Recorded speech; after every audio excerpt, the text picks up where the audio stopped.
gentleman from Virginia, Mr. Griffith, for 5 minutes. Thank you for being here. Appreciate it. You know, it's interesting because it doesn't happen that often, particularly when we have the EPA administrator in. But without any reference or without any discussions in advance, you've had at least 2 Democrats and now 2 Republicans talk to you about the Clean Water State Revolving Fund. This is a big deal. And as you know, I don't often agree with things that the EPA is doing. That's one that I have touted before publicly as something that the EPA gets right. And you can imagine my surprise and chagrin when I noticed that the President's budget has a $430, and I've heard higher numbers, but my folks gave me $430 million cut to that program, which is so important. And it's particularly important in the very regions that are being impacted by the policies on coal. And, you know, so my district is not a wealthy district.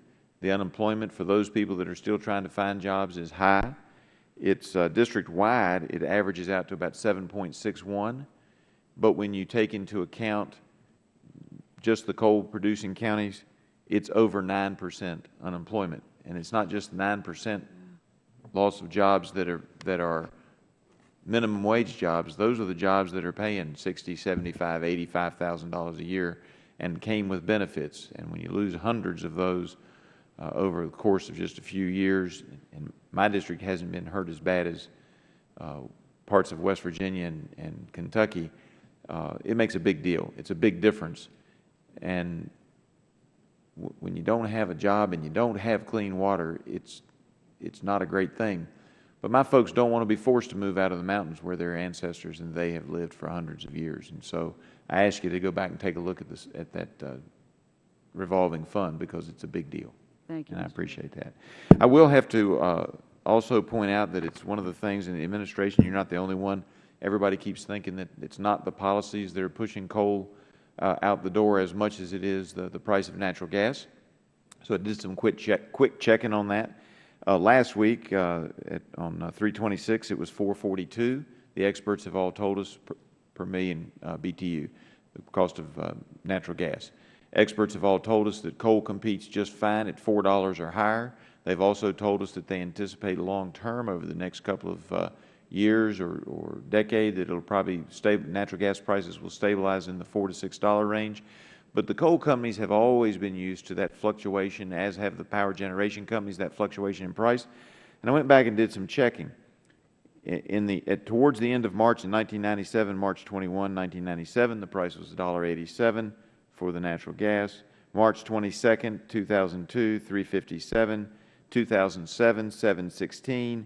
2010, $4.08. So it's not the price alone. Sure, natural gas went down quite a bit. This winter, it spiked in the Northeast quite a bit. It's leveled back out into that $4 range, $4.33 the week before this one, or earlier in March, $4.42 last week.